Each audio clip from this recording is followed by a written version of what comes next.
Dans une forêt, à côté de chez toi, se trouve un gigantesque arbre, où vit Noisette, une jeune écureuil, et Arthur, un petit hérisson.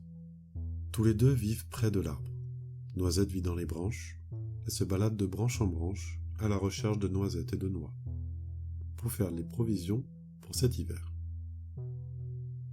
Arthur, lui, vit au pied de l'arbre.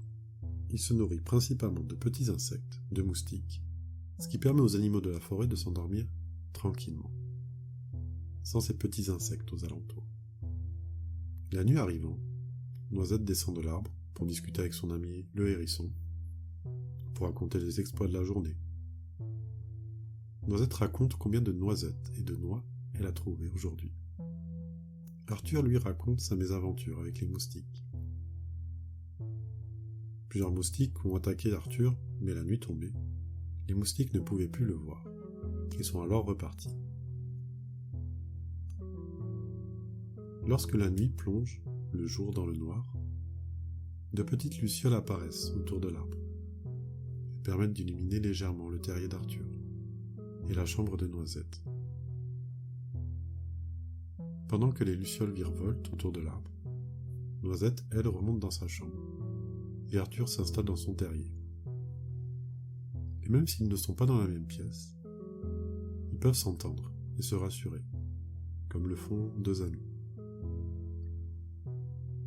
Et la nuit tombée, pendant que les animaux de la forêt commencent à s'endormir, les hiboux, eux, ne dorment plus et partent dans la forêt.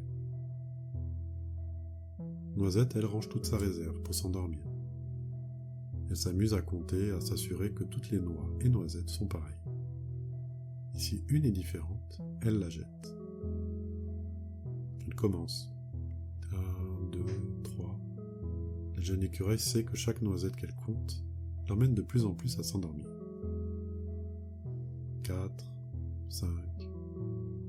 Les bruits qu'elle entend autour d'elle l'aident aussi à s'endormir. 6, 7. Noisette commence à sentir le sommeil venir. Ses yeux se ferment. 8. Elle s'endort encore un peu plus profond. La respiration de Noisette devient plus lente. Mais elle sait que si elle a besoin de se réveiller, elle pourra le faire pour prévenir les animaux de la forêt. 9. 10. 11. Noisette s'installe confortablement dans son lit. Elle continue de compter depuis son lit. 12, 13, 14, 15, 16. Ses yeux se ferment.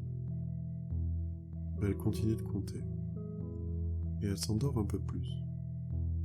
17, 18, 19, 20.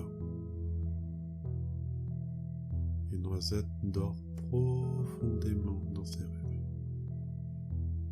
Arthur, lui, pour s'endormir heureux, il s'installe confortablement dans son lit et ferme les yeux. Il écoute sa respiration. Quand il aspire l'air, son ventre se gonfle. Et quand il expire l'air, son ventre se dégonfle. Et de plus en plus, alors qu'il écoute sa respiration, le sommeil s'installe tranquillement dans le corps du petit hérisson. Et quand le sommeil s'installe à mesure que la nuit est installée, Noisette et Arthur dorment profondément pour rejoindre le monde des rêves. Cette nuit, quelque chose de spécial se passa.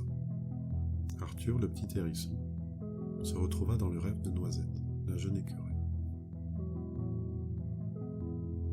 Au milieu du rêve, il entend Noisette trier ses provisions de noisettes et de noix.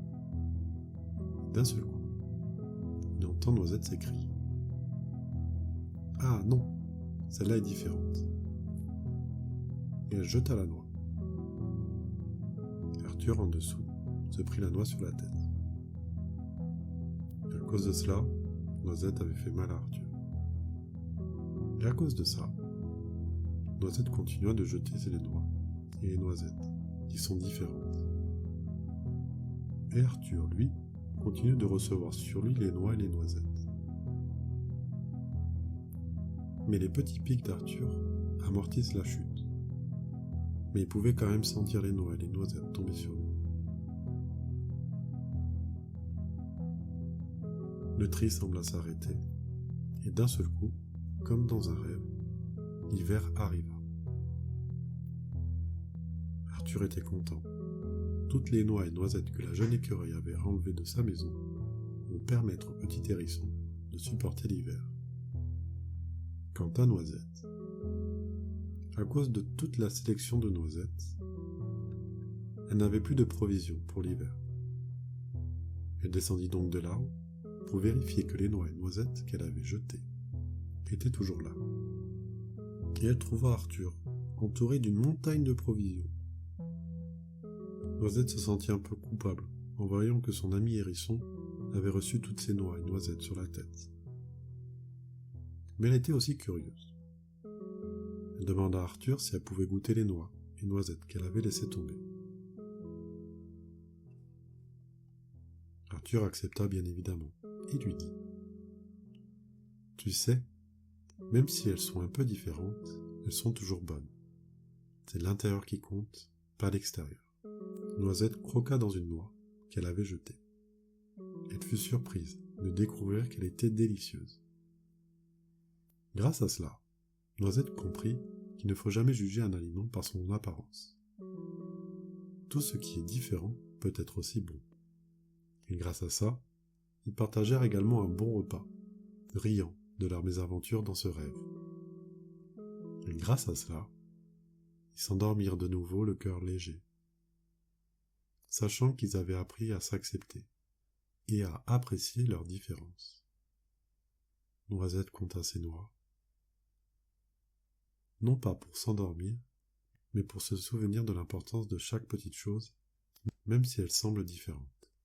Arthur, lui, respira calmement, se réjouissant d'avoir un ami aussi spécial. Dans la forêt calme, sous les étoiles, les deux amis s'endorment paisiblement, prêts à affronter ensemble les défis d'une nouvelle journée.